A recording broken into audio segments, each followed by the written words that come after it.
Good morning, everyone. Thank you for coming again to another another Aruba Post Corona, A Better Normal series of Zoom presentations organized by the University of Aruba and hosted by myself, Deborah Alexander, coordinator for the Center for Lifelong Learning here at the university.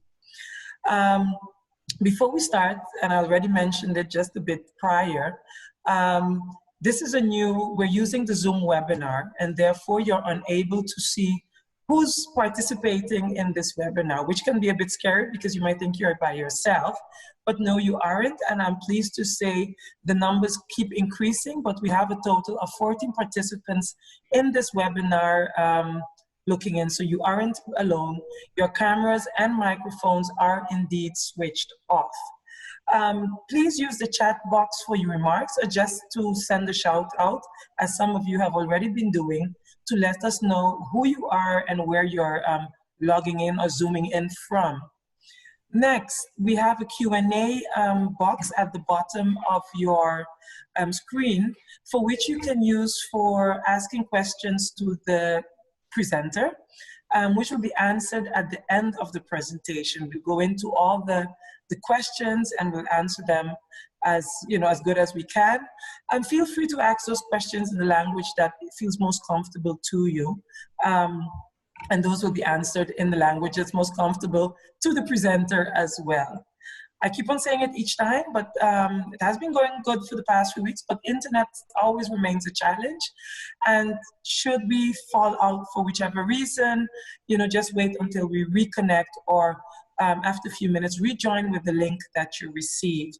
And last but not least, at the end of this Zoom webinar, once you close your browser, evaluation form will pop open, and I really would like to ask you to fill this in so that we can have your feedback and build on that in organizing the next better Zoom presentation or a Zoom meeting. So what's up for today? Today we have topic number 8 from the donut economic model. We've been having different topics. I hope that many of you have looked at the previous, but if you haven't, we will make those videos available as soon as possible. So for today's topic is titled, Aruban Education in a Better Normal, Strengthening the Heart-Brain Connection in Human Growth and Development. Very long title, but a very, very interesting one.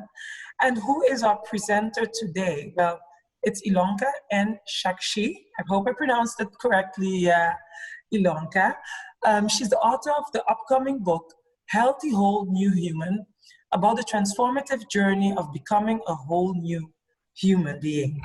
She has over 20 years of international experience as a thinker, designer, and practitioner in the field of human transformation and organizational effectiveness. I have to say she's currently contributing to future help transform the education system in Aruba towards a more learner-centered, whole child, personalized learning model as envisioned by our Aruba's National Education Plan 2030. And I would also like to add that thank you, Ilonka, I'm saying it publicly, for having contributed to the strategic plan of the Center for Lifelong Learning once this was established in 2005. So having said that, I look forward to another interesting presentation. All right. Thank you, Deborah, for that beautiful introduction, and also a warm welcome to everybody here to joining this inspiring CLL series, and an extra special thank you for being here today. As Deborah mentioned, we will be looking at the heart-brain connection and how that is critical in our human growth and development, and what impact that has on our education in Aruba. And this theme is something that is close to my heart. I've developed my own program that I call the Inner Journey of Transformation. But let's start where we are now. I think we all know it, this thing which I call a COVID bomb. It has hit us, it's hit Aruba, it's hit the world. Actually, our whole humanity has been hit by this COVID bomb. And the pain is very real. Some of the data that came out from the World Travel Tourism Council of the World Bank Group The data shows that countries that are most effective in the post-COVID period are those largely dependent on travel and tourism as a source of their GDP. And of those 20 countries, 15 are small island nations. And you know what, everyone? Aruba is second on that list. That is scary. And that makes really that this pain is very real, up close and personal.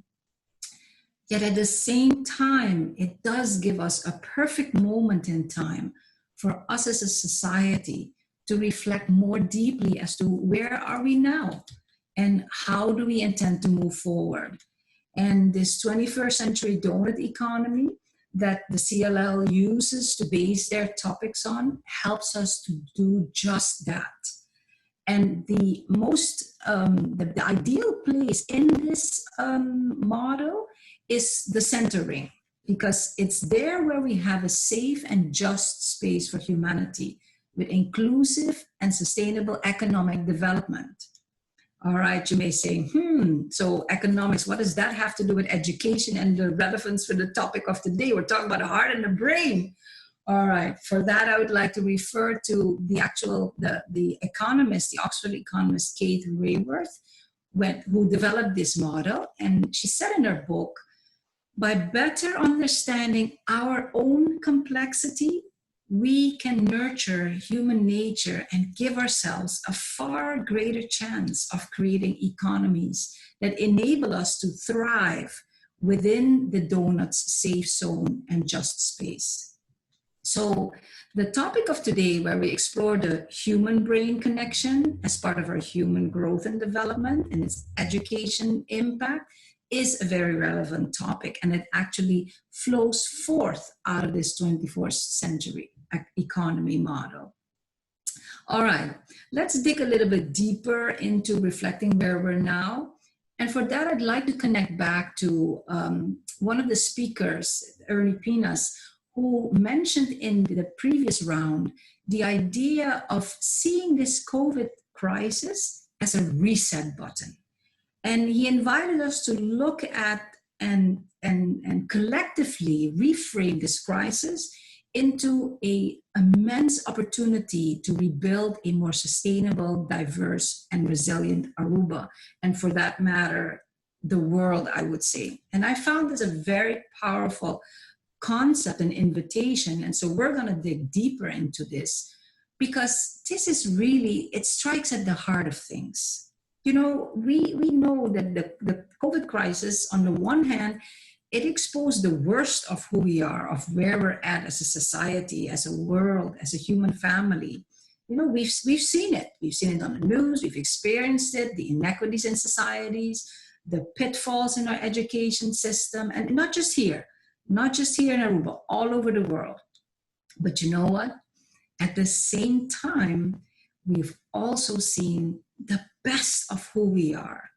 And I've had the privilege of seeing it here in Aruba, our teachers and others in education. Yes, you know, they were first temporarily, and I would even say momentarily, in a state of shock, as we were all.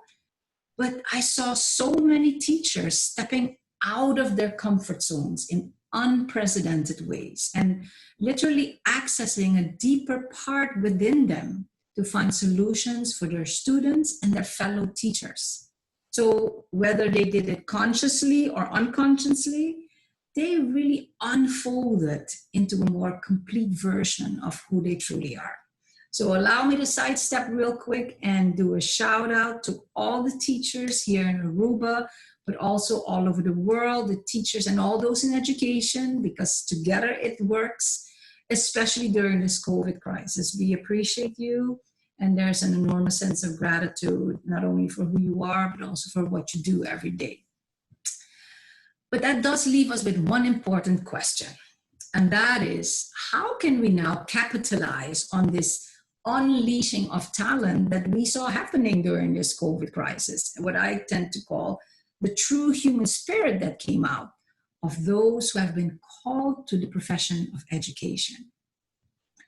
And I believe that one of the most basic and the most fundamental ways of doing that is by strengthening our heart-brain connection, or what is also called heart-brain coherence. Now, caveat, you can't really force people to do that because it's an inside-out approach, all right? People won't do because you think it's a good thing that they're gonna do that. They have to be ready for it. However, you can create an environment and a culture that stimulates and inspires people to naturally want to grow and develop. Now, before we continue, allow me to share something from my heart to yours. So this is not the logical brain, just my heart to yours. And that is, we are standing at the crossroads today. We have a choice as to how we go about creating this post-COVID education, so to speak. So, is it going to be business as usual? Or are we going to take this moment and co-create a better normal for our young people of Aruba and the world?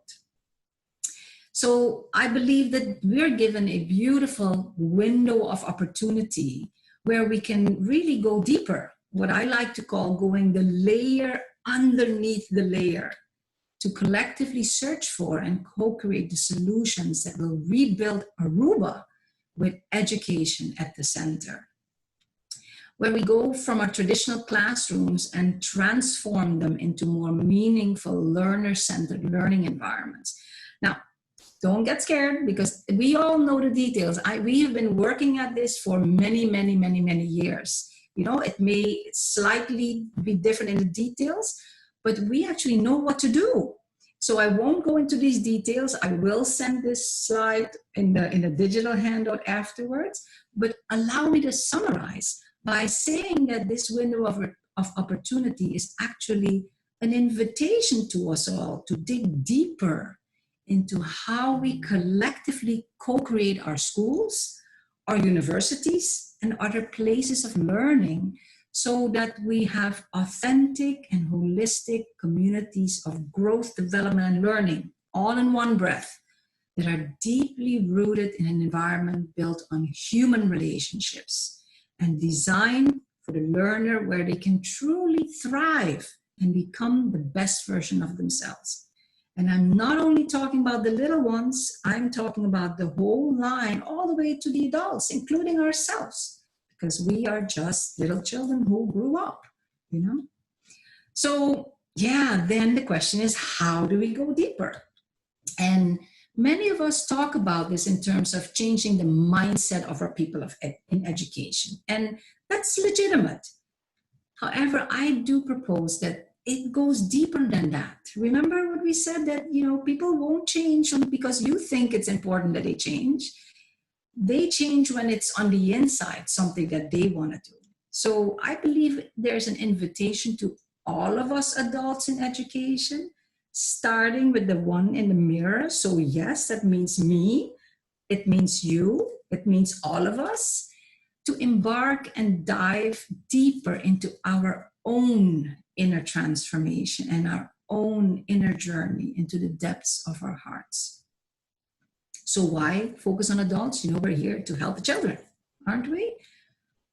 I believe that if we as adults in education, and I mean everyone, literally everyone, because we have a tendency to only look at the teachers, but I think it's the teachers, it's the support staff, it's the school leaders, it is the school board leaders, school board staff, Department of Education leaders and staff, inspection, sindicato ng Minister of Education and their staff, and I also believe all other ministers and leaders in the community, but that goes beyond our scope, so I won't go there. We'll stick to the adults in education. If we become better versions of ourselves and we become better role models, then our children, our students, and our learners are automatically the beneficiary of that. And strengthening our heart-brain connection is a very simple yet very powerful way of helping us to start to go deeper.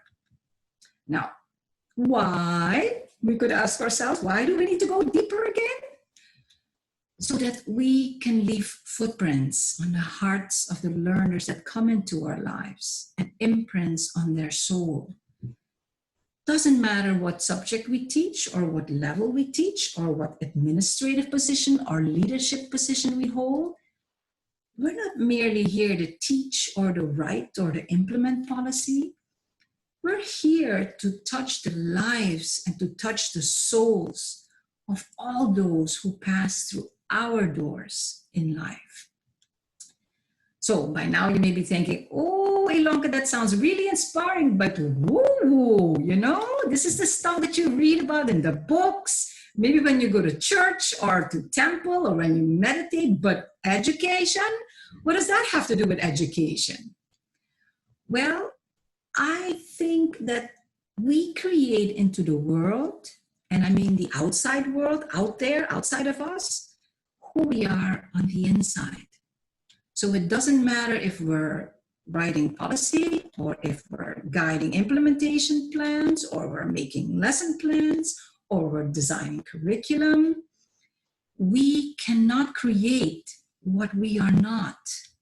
We can certainly write about it, but we can't create it. We can't live it, nor can we be it. And therefore, the importance of strengthening our heart-brain connection for every person in education. Now, with that in perspective in the back of our minds, let's now look to better understand the inner workings of the brain and the heart, so that then we can explore more about harmonizing the two and actually strengthening the heart-brain connection. Let's start with the brain. It wasn't too long ago that scientific community, they assumed that the brain was fixed. It was hardwired. So, you know, if you had brain damage, too bad. It's incurable.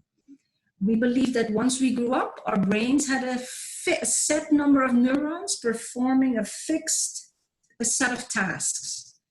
Today, however, scientists understand that the brain has what they call neuroplasticity. It's a big word, but all it means is that the brain is adaptable and it's flexible and it changes from moment to moment throughout our lives. So that's awesome news, because that means we can evolve our brains throughout our lives. All right.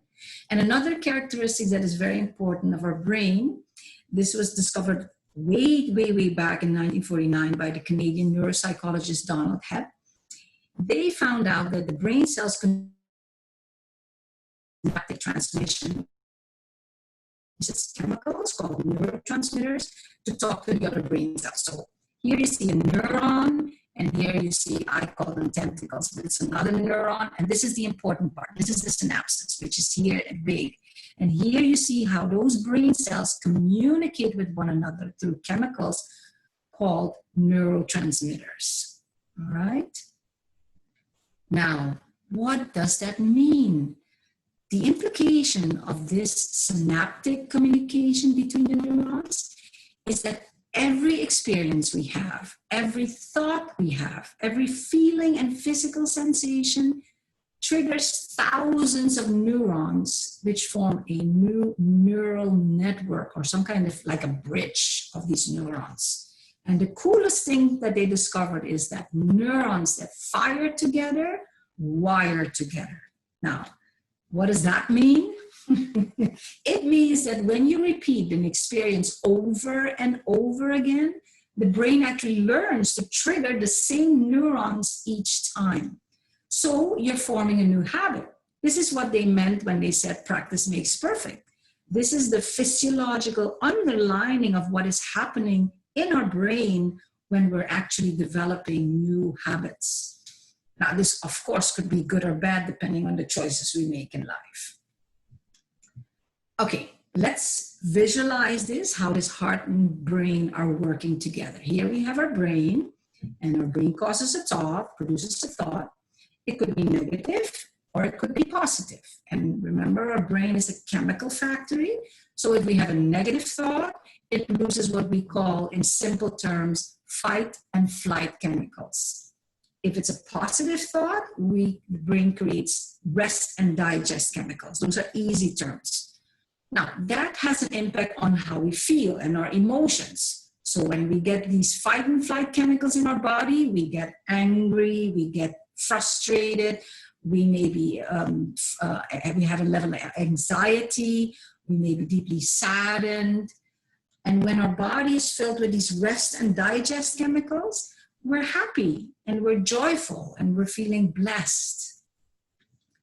Now, what that does, this upper tract with the fight and flight chemicals actually kicks on what is called the sympathetic nervous system, which is the nervous system when we're under attack, when there's stress. And on this end, with the positive thoughts and rest and digest chemicals, the parasympathetic nervous system, which is actually our nervous system that we're supposed to be in most of the time when we're at peace, that's the one that kicks in. Now, and this has an effect on our actual state of being. And here's where it gets tricky. Because remember those neurons and what they do?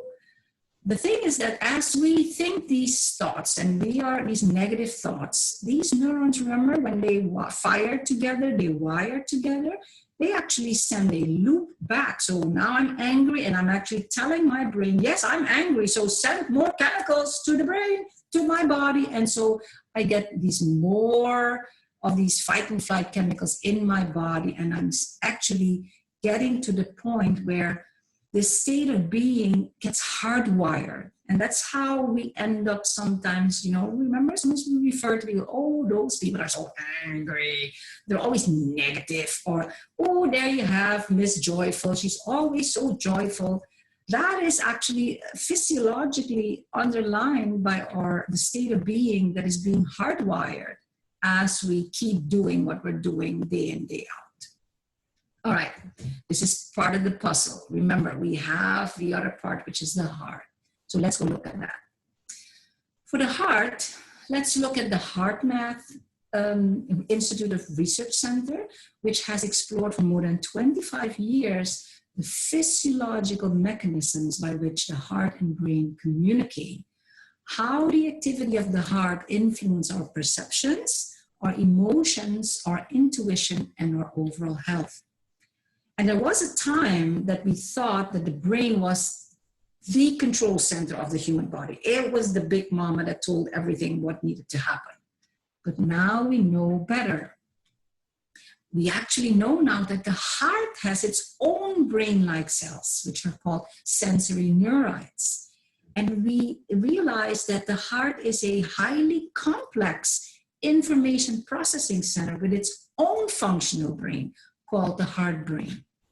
And new research has uncovered that although the brain plays a powerful centralized function, it turns out that it's actually the heart that brings the missing pieces of the puzzle together to help us understand more deeply the inner workings of the whole system that we call our human body.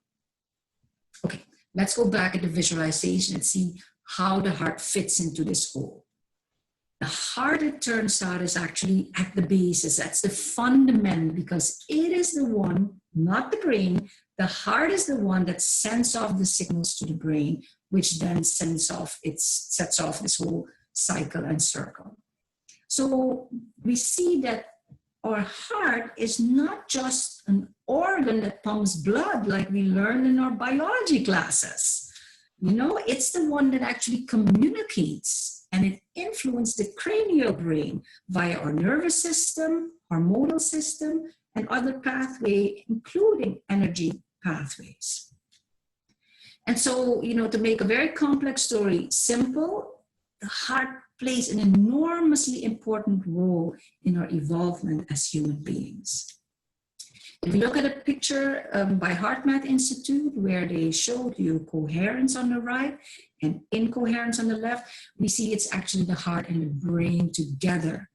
All right, and we understand more now that the more that you can bring your heart and your brain into a state of coherence, as you see on the right here, or what we call a balanced state of harmony, that the better it is for your physical health, your mental health, but also your spiritual health and your overall quality of life. All right, let's practice, because we've talked a lot. brought some information, but let's put this into practicing what this harmonizing the heart and brain really means. And for that, let me show you first. I will step you through it, and I invite you, and then we'll do it together. So I invite you to place your left hand on your heart. Just, this is you time. This is me time. Allow yourself this time, and just keep breathing slowly and naturally. Nothing forced, but very consciously breathing in and out very rhythmically. Let go of all the things that you need to do after this meeting or maybe tomorrow. This is time for you now in this moment. And you may, optionally, some people like to put their right hand on their belly because a lot of times stress is being felt in the belly, and it may have a calming effect because it goes heart, brain, belly. And then keep breathing. Another very important step, which sounds very simple, but to bring a smile, what I call an inner smile on your face. And this is actually where I slightly adapted it from the original exercise from Heart Math Institute, and you may also adapt it in your ways. But what this smile does is that it actually is the one that sends off these chemicals, these happy chemicals, to get you into a state of rest and digest, peace and harmony, all right? So that's this inner smile that says, no matter what is going on, everything is all right. I am okay. Everything is fine. Doesn't matter the drama, doesn't matter the chaos, I'm fine. All right. And the Heart Math Institute asks you to visualize a happy place, like in the beach or in nature. And what I find is that when we bring a smile to my face, for me at least, it brings me automatically into that happy place. So that I don't have to really think about visualizing it, because oftentimes then I start to think and engage my brain. All right? So just pay attention to the music if you haven't done that already, and just keep breathing slowly. And when you feel that you're in a calm and balanced state of being, then just for a moment, let us go deeper and actually close our eyes. And just keep breathing and enjoying this moment, honoring you, honoring yourself, paying attention to your state of being. Are you in a calm and harmonious state of being? And just keep breathing and putting this smile on the face, knowing that you are fine, you are beautiful, and all is well. And now normally you would continue on, but for the sake of time, we just wanted to practice this with you. So whenever you're ready and feel that you can come back, just slowly open up your eyes. And then we come back to here and now together in this presentation. All right. So now let's go dissect what we just did and what just happened. So we just experienced a very simple, yet a very powerful science-based exercise that can help you to strengthen your heart-brain connection and build coherence between the heart and the brain, and help you to get into a more balanced and harmonized state of being where we can thrive and be the best version of ourselves. And so it's really simple, you can do it anywhere, any time of the day. You could do it at home when you can wake up or when you're going to bed. You could even do it at work during the day, maybe with your students or in your classes, your lectures. You could even do it in your team meetings. Very good by yourself, but you collectively as a team. Remember, we said creating a culture where this is natural, where people are stimulated to want to change naturally. and so on. You know, the sky is the limit with this because it is so simple. One thing to remember though, or important to remember, is those that the more we practice, the more these neurons start firing together, and so that they actually start wiring new neural networks that help us to consistently be in a balanced and harmonized state of being. All right, let's look at it now. Let's take it to a larger perspective as we move toward the conclusion of this presentation. And remember when I said at the beginning that we are standing today at the crossroads, the world, Aruba, our education, and how we decide to create this better normal, if we decide at all. The thing is, it's still a choice. However, I do believe that education is one of the most significant heart-based professions in the world. And I believe that we have an invitation to us all as members of the education profession to really work on strengthening our heart-brain connection as we start or perhaps continue to co-create this better normal. And I actually take this larger perspective into more depth, where I actually talk about a humanity that is unfolding into a more compassionate, inclusive, heart-based society in my upcoming book, The Healthy Whole New Human. And there I introduce what I call the 7 shifts of transformation as a holistic blueprint for helping us to shift into a way of life that is supportive of us further unfolding and emerging into what I call a healthy whole new human. But it starts simple. It starts at harmonizing the head and the heart so that we can embrace a mindful state of being and live from a more profound sense of gratitude and inner joy, and actually start to uncover, like the diamond, our true authentic self, and actually start co-creating the inner vision of our life. And I emphasize inner vision because it's not the vision that other people have for us, no matter how important they are, whether your parents or your teachers or your friends. This is about the inner vision, that what you were born with, that what you came with, that beauty, that greatness within, that now you give up space to unfold. And actually at some point you actually start to see that you're turning on your own self-healing capacity. And all that, leads to us manifesting, bringing into, creating into this world, the outside world, more of that greatness of who we are on the inside. But it starts simple with strengthening our heart-brain connection or heart-brain coherence. Now, I would like to leave you all with a call to action.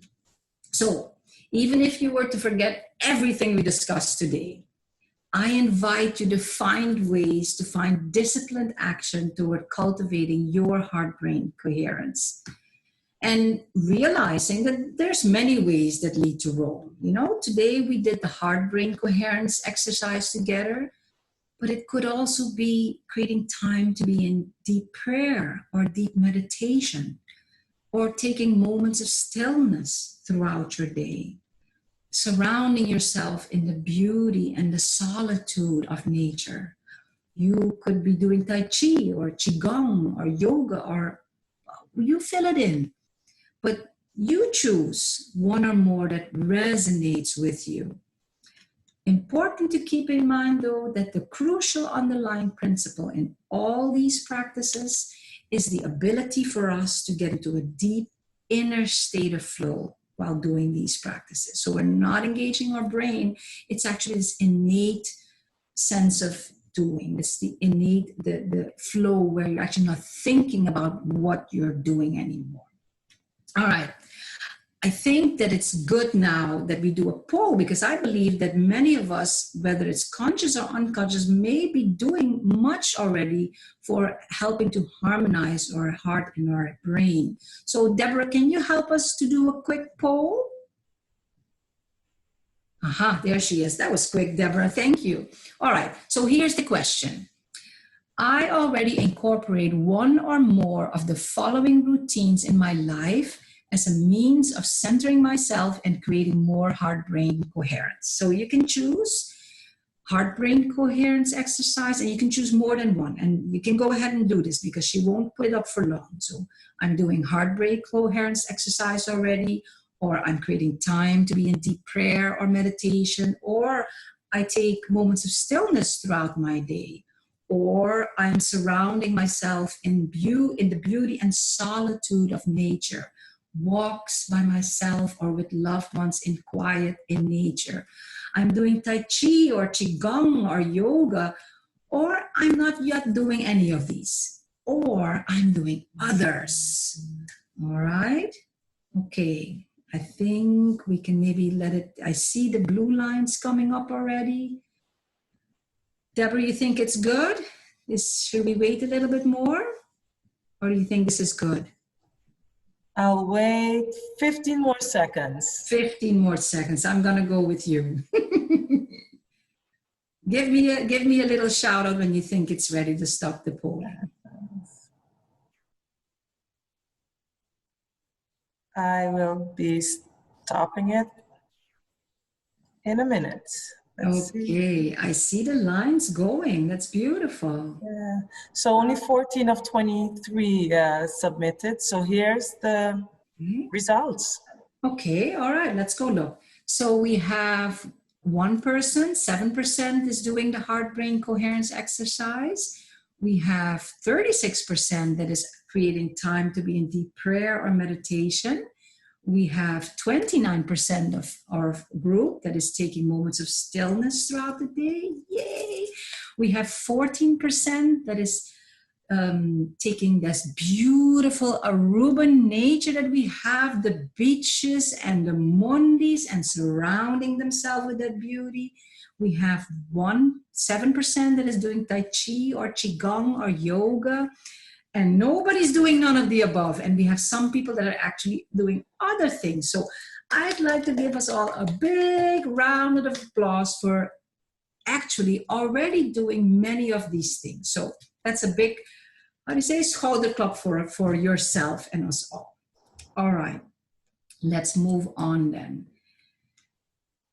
And see, yes. So whatever you decide to do to strengthen your heart-brain connection, choose to incorporate it consistently in your life. Because remember, those neurons that fire together, they wire together, and they actually help you to create new habits you can create and recreate yourself throughout your life.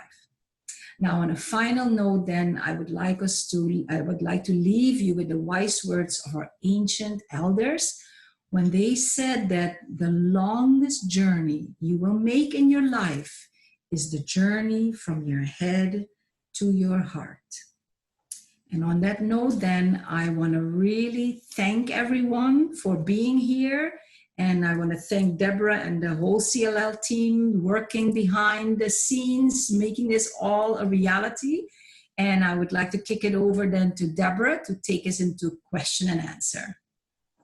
Yes, thank you very much, Ilonka, for that interesting presentation. I just want to make a sharing, right? Yes. Just want to make a short remark. I saw several persons commented that they could indeed only choose one of the many. So I'm sure there were others who might have said, you know, I do 2 or 3 things, but at least they indicate the most important one for them. So I think that we're doing things already. So that we're doing it. So big round of applause. Yes, very round of applause for that.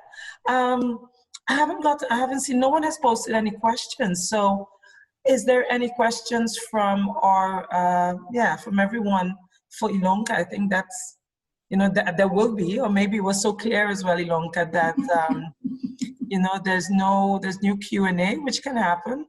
Let's see, is there, someone said thank you. It was very enlightening, very inspiring.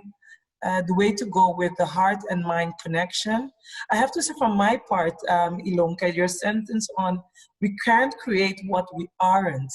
That was a very strong and powerful expression, and I wrote it down because indeed it all starts with us. I'm thinking in terms of parenting and creating critical thinkers. That means we ourselves have to be critical, especially in education, in parenting and everything. So it starts with us. Yeah. But how can we talk about 21st century skills when most of us are not even aware of them or even applying one or two of them? So for me, that really stuck with me. And the word that you said is just that, I'm going to pin on that word, the awareness.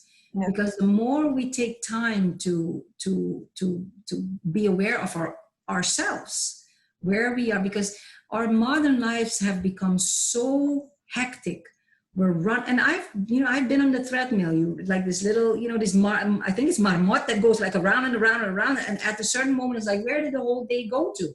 And what did I do this day? And that has become a new normal in our modern society. And I think that slowly you start seeing people waking up and saying, oh, is this it? Because we're missing out, and we're missing out on actually what's happening. And being more aware, and that helps us when we raise our heart-brain coherence. It helps us to become more aware of where we are, and so that we can be there for the other person. Yep. It's kind of like that. I've always loved that when you fly and you put the oxygen on yourself first, where this is an oxygen putting thing on yourself first. Yes. And because the thing is, yes, we love our children, but our children watch more what we do. And that's the first lesson they take from us, not what we say to them. They look at what we do and who we are. Yep, and then they listen to what we have to say. So we first have to touch the heart, and then we can open up and do miracles with these kids and these learners. And staying in line with flying, someone asked, what is the symbology of the eagle? That's very personal, but I'll share it with you. For me, the eagle is, I love nature. Those that know me, that's my place. If I am in a house or in an office, I look for the room with a view where I can at least see a tree. But for me, the eagle is, it's a beautiful animal that flies from up top, and it looks at the bigger vision of life, and so the eagle has a lot of meaning to me. And so I like to use that to remind me, because we're humans and we all get into our own little, worries and things. But when I see that, I know it triggers my brain, my heart, and I don't have to think about it. It puts me back into putting things in perspective, looking at the bigger picture of to why I'm here and what I'm doing and why maybe things are happening the way they are happening. So it's very personal. Thank you. So the questions have been flowing in all of a sudden. Our entire education focuses only on the left side of the brain. Even the body awareness is given lip service in the form of a few gym classes. What are the first steps at the macro level to begin to give space to the knowledge that you presented today, Ilonka? Well, so that's why I kind of hammered it in, because we have a tendency, and I say me too, because I'm one of the designers, working to make things. And if we don't work on ourselves, then we'll always be working on those things outside. And if we just innately know that how important music, movement, and all those things are, and we start to see things and experience things in holistic ways, not as a theoretical something because somebody said it's good, but we start living and being holistic beings, then it's no longer an issue. And then we become beleidsmakers and developers and teachers who start to create these things and who start to, so it's no longer, because now it's like demanding. We have to demand for this and demand for this and fight for this and fight for that. But when we start, all of us, not just the teachers and those people out there, but every one of us starts doing that, then you start to see that these light bulbs go on and say, okay, and you see it happening all over the world. So, okay, yes, these were our systems and structures that were in place. Yes, I helped to create them, but I helped to create them based on what I knew then. We have evolved. Now we know, because a lot of times we talk about evolving human beings, but then we think, oh, what is that? Now we know scientifically that we are evolving in our lifetime. So as we evolve, it is our responsibility to also look back at our systems and structures and change those. Because one of the things I always say, systems, and it's not what I say, but go to every organizational change expert, systems and structures drive behavior. So we need to go at the core and start changing those systems and structures. And that is why I say us as adults, starting with the one in the mirror, we need to start looking at that so that it comes from the top and the bottom, and we meet each other, and we all get into more flow and start doing this and not just talking about it. Yeah. So we spoke about, where to begin at a macro level, and then the question came, I guess that's the micro level. My question is, how do we introduce the heart and mind connections within the classroom?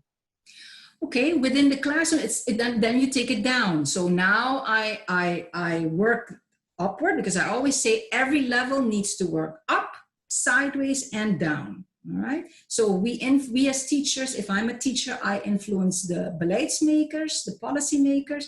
But now in my classroom, now I start to create.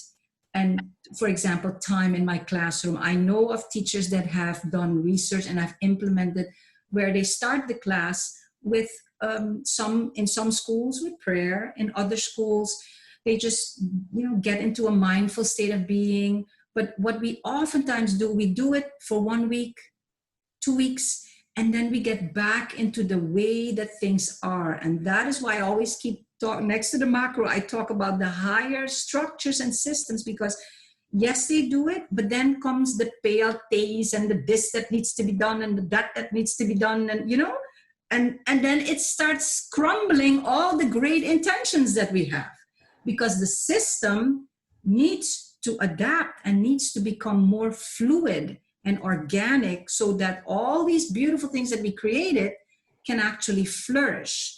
It's like you cannot put a new thing in an old wine skin. Something is the new wine in the old skin. Yes. We need to together co-create new systems and structures, and you cannot do it alone. We have a tendency to do things in this separate space, and then we come out and roll it out and magically expect everyone to start marching and accepting that beautiful stuff we have made. It doesn't work like that. Life is one indivisible whole. And the more we work together, starting from working on ourselves, because we've all heard it, when every time we point at somebody else, there's 3 fingers pointing at ourselves. So that was the point of this whole presentation. Start with yourself, because you become a more influential person. You become more of who you are, and people start listening to you. Yep. Your children start listening to you more, because they're like, oh, what has happened to you, teacher? You're always so stressed. I want to know what you're doing. That just following in line what you said, I'll just share a remark that someone wrote is, I used to have a biology teacher that told us to close our eyes and feel our faces and think back on how our faces looked like this morning when we looked in the mirror. And then he would ask us to think about how our faces would look like in 3 years from now. That exercise really grounded them. So just what you said, it ties in with that completely. Another question that was posed is, are people who are doing heart and brain connection more effective than others? I want to say yes, but I want to replace the word effective, because it's so much more than that. Effective is, I think, more of what we're used to, because it's actually taking it up a notch into actually thriving and becoming more of who we are, because we should not underestimate that we ourselves have been so deeply conditioned by the systems and structures with all good intentions, our parents, the church, the community, all good intentions, but we are part of the conditioning that took place eons, you know? And so that's why I call it part of unfolding. And actually these onion layers that you keep pulling off, and first they're thick onion layers, and then I don't know if anybody has ever dissected an onion, but if you haven't, go do it. You'll see between those thick layers, there's like these thin layers, but those are the most difficult ones because you don't know that they are there. Yep. You know, and that is life, I find, you know, and the more that we harmonize our heart and brain and actually get the left brain and the right brain to integrate more naturally. And that's why I've always loved, you know, when we bring more art, bring more drama into the classroom. I say not as a class, but as a way of life, a way of being, a way of, you know, the classroom looks, you know, it's a way that it flows and it's part of the whole, not just, okay, now it's 8 o'clock, now we have to do tekenen, and now gaan we even just movement doen. It's more, the more we become more harmonized and integrated and holistic, the more we can create this into the world for our children, coming back to the macro level. Okay, perfect, thank you. Yes, effective, but I would say more than that, it's actually allows us to thrive. Yeah, and a comment also came that, you know, I worked as an engineer using both sides of the brain, getting very good results. How will the heart-brain connection improve this? So you kind of touched it. It's kind of in line with that. So working on the left and right brain is actually a first step, and you can do it together, because if you do the heart brain, it automatically starts to do this, you know. But it's all together. And a lot of people ask me, like, okay, but what's exactly the technique? And I always say, you know, trust yourself. Yeah. Take the big guidelines and then trust your innate, because that is your heart you're letting your heart practice, because we have unlearned to trust that inner sense of knowledge, that inner knowing. Because, yeah, we've been thought it's something bad or something woo-woo, or, you know, something that you do when you're at home or when you're in church, but not when we're at work. When we're at work, we need to be straight, logical, rational, that's it. Yeah. You know? So the more you do that integration, that bridge forming, where it's brain, left and right, and heart and head, the more you allow to become more of who you truly are. Okay. So can you explain a bit about this, how the 7 shifts relate to each other? I must say this flowed through me naturally. So it was like, did I just come up with that? You know, it was a very natural process, which is actually how my life has been as such. That's how my poems came together and everything. And when I call it there's not a set way. It's not that you go 1, 2, 3, 4. It goes as it goes, and every life is different, and we all step into that process from a different point of view, from a different level, because we all have a different and unique experience. But what that does, it does give you a kind of a blueprint because sometimes we kind of feel that, you know, oh, we're good now, you know, because we've covered it all. And then we realize, like for myself, I know that part of the focus I know that what I'm working on, and not it's consciously and unconsciously, is the part of my natural healing ability, because I know and I trust that when I'm in a good state of being, in a harmonized state of being, you know, I don't have to take all these, mountains of pills and things to fix what is wrong inside of me. But it's a process, you know, and all of it is a flowing process. And there's no right way to start or not, except that what I did say, fundamentally, the easiest place to start is focusing on that heart-brain connection. Okay. So another question is that they ask, Ilonka, you mentioned that the brain can adapt throughout times. What about young children who have experienced abuse and trauma under the age of 4? Yeah. The period that is believed to be very critical for a child's formation. What advice would you give Yes. them? And actually there, I have to say, then when you have trauma, it actually goes beyond what we have here, all right? This is very natural. When we have no trauma, we can naturally heal ourselves, get into a state of being. But there has been research that trauma actually changes our brain, physically changes our brain, and certain parts of our brain of children or adults that have been traumatized are turned off. All right. And but this goes into they've actually also discovered that that's not to say that talk therapy isn't important, but they've discovered so much beyond that, because actually the brain, when you talk about the trauma, it doesn't have to happen. Just keeping and repeating the trauma, the brain doesn't know the difference. It thinks it's happening again.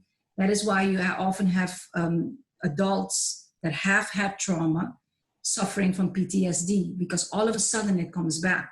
And they've done a lot of research in that, showing that actually there's certain brains, cells and areas of the brain that no longer function. And that's why they have these issues that come up.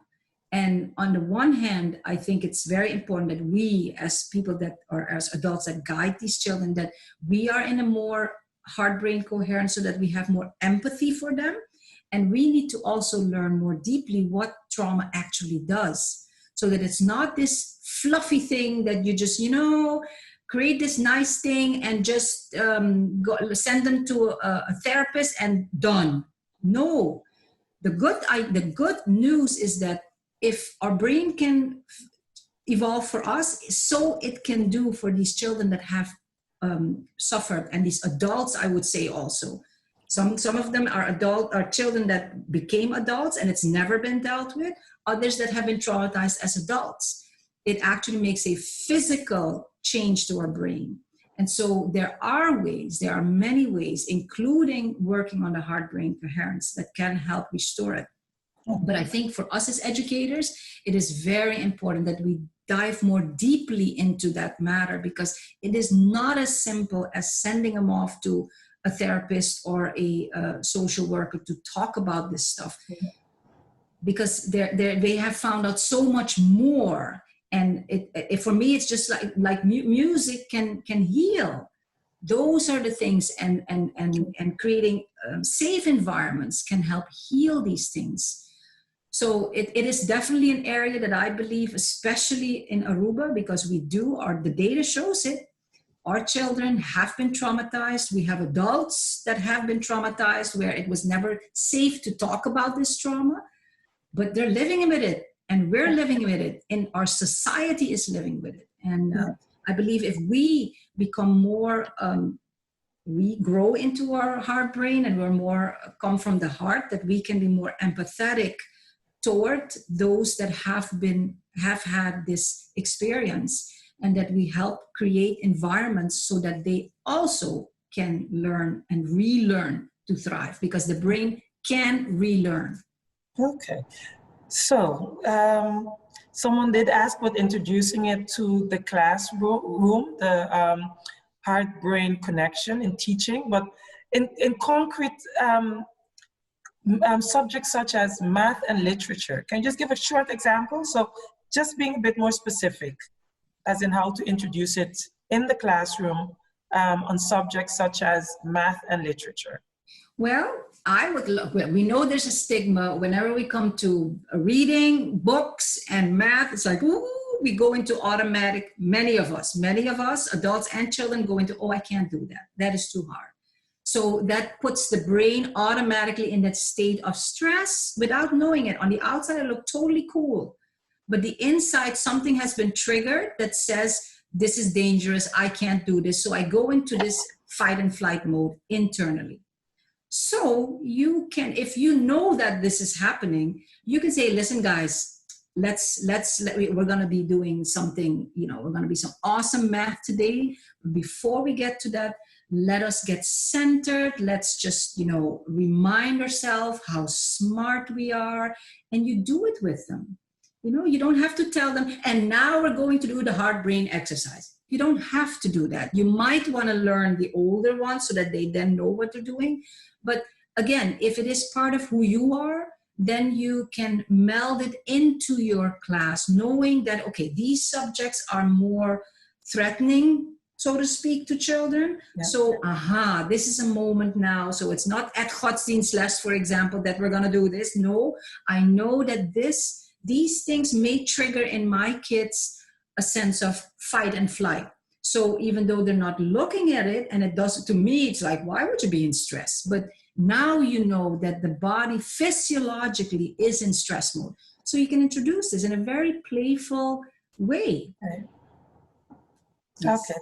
Thank you. The questions keep coming in, so I'll go through going through them a bit quicker. The discovery of neuroscience in the last 10 years or so, and work on the deep nature of the heart for the last 25 years have not trickled into mainstream education. Why do we hang on to old and outdated information? That's why I talk about us adults. You know, we've had an outside-in approach for eons, and it you know, I understand it. I've been there. It's scary. It's scary to go within, because that means I've got to look at my own demons, you know? And until we get to the point that we say, you know I'm not perfect. And I can tell you, Deborah, I'm scared right now. And, you know, I don't know how to do this thing. Yes. Instead of going, I know everything. And, you know, and so we have not been, and we have to be compassionate to ourselves also. We have not been taught this stuff. We are products of our own education system. Yes. So our system, and it's not just Aruba, it's the world around, has not focused on this. We have stayed stuck into something that worked then, but it doesn't work now because it's human nature. We're wired for survival. Yeah. That's it. We need to, our brain works so that we can walk, procreate, eat, and keep breathing, you know? But when we start engaging the higher functions of who we are, our heart, that's why I stress on the heart-brain connection. When we start bringing that in and we do it ourselves, that is when we become agents of change, because then sometimes it will take a while, you know, like I've had to learn to have patience, you know, and sometimes I had to go away. I left education for a while because I didn't have the heart-brain, you know, compassion to understand why people weren't getting it. So I was like, okay, Ilonka, this is not for you, go. Yeah. And then I grew in maturity and saw, okay, Ilonka, maybe this is about you. Maybe you need to do some learning, you know, and I've come back. Yeah. So it's about the person in the mirror. And I think you've just answered one of the questions of, do you think people are afraid, you know, to think, you know, afraid to actually use the heart? And I think you've just said that. We're a bit afraid. Yes, but I want to emphasize this, and those that know me, they'll go like, oh, there she goes again. Yes, they are afraid, but there is reason for this fear. Part of it is from ourselves, but our systems and structures around us are archaic, and they were built in a very fearful based society. You do as I say, you stay within the limits and you don't color outside the lines. Now we made it not only safe, but we want them to color out of the lines, but we haven't changed the system. So the system needs to become more organic so that when we color, it goes with us. Yeah. But that it takes time. And because people talk about the system as if it's this thing out there. Guess what? The system is us. We made it, and we can recreate it if we so choose to. I just the questions keep on coming in, so I'll go to the next one because I think, you know, I like to, some of them you've answered a bit, but I'll still give you the opportunities because then someone knows that we've seen their questions. And yes. So one of them is, do you think having a subject in the curriculum that focuses on the science of brain and heart, on what it means to be a human being, is something to go for? Like I wouldn't create a new fuck, because those that know me also, I know subjects are very important because we need to learn certain things, but I believe also beyond that, we need to help our students to bring it all together, because real life is not all these separate fucker that you magically then put together. So I would just invite people, look to see where can you incorporate it. So where can you do it? Because talking about it is the logical brain, and that's okay. It has its place. So because we talked about the logical brain, but guess what I did then there? I went from the logical and we said, okay, let's go do it. Let's go practice. All right. And so there is the link, the important bridge. Yeah. So I would say, don't create something new. Use what's already there, whether it's in biology, whether it's in there are different, maatschappelijke klassen. There's different places where you could introduce this. I would say, though, don't just leave it at that, because then you're just doing the left brain. Yeah. You and also be honest with your students. If you're just starting out to learn this, tell them this. Listen, guys, teacher is just also starting to practice, so we're going to do this together. We're all going to learn, and we're going to see what it does to us. Make it a game. Say, we're going to see in a month. Be a scientist. So take it out of the science class. Say, let's do an experiment. We're going to see, and then we're going to do an evaluation form, and we're going to ask our parents and other people to see, what's different about, Ilonga? What's different about Deborah, if at all? Yes. So it asks for us to be more creative in incorporating it more in what we already have. Yeah, that's true. So I see someone said, we think reading, writing, and arithmetic are keys in education. That has been the traditional formula and still is so, actually. Do you think we need another R that is not referring to the left brain? So again, those that know me, I definitely believe the 3 R's are fundamental, because we all need to, even though today we have calculators, we have so much that is doing it for us, but I believe that the basis, the fundament needs to be there. I do believe that we need to do more of this, right? Where we help to create curriculum and create space in our learning day, in our learning environment, where these things come together more, right? So I really say, yes, have time. And you see in schools all over the world, like, for example, you have some schools that do the exacte vakken in the mornings, and in the afternoons, they have projects where they now get to apply what they have learned in their exacte vakken, and they actually get to practice putting it together and having to solve real life problems. Now, all of a sudden, these children are inspired. They're more, into it, because they'll now you have a reason to say, see, that's why it's so important that you need to pay attention in the morning, because that's when you learn, and now you can apply it. And when they get stressed, you say, guys, remember, if you get stressed, do your little exercise, or before you get started, if it's all new, and you apply and you live it. That's why I said, it's not about talking about it, it's about living it. Yeah. And that's when our students, that's when the people around us are going to go like, something changed there. What are you doing? And all of a sudden now you become a teacher or a person that can help somebody else. Yes. So, you've spoken a lot about the left brain, right brain, but it's always still good to ask the question, what is really the relationship between the right side of the brain? So just to clarify, what is the relationship with the right side of the brain? Yeah, so we have been brought up to believe mostly that, left dominance, that is our rational thinking. And we've always had to fight for, especially in education, that there's some room for the right brain, which is more creative, more flowing, more being. The right brain doesn't understand subjects and separateness and, this and then that. It's all together. But one is not better than the other. Because can you imagine a world where we're all like flowing and being creative? It doesn't work that way. It might be a very good both, you need the balance between both.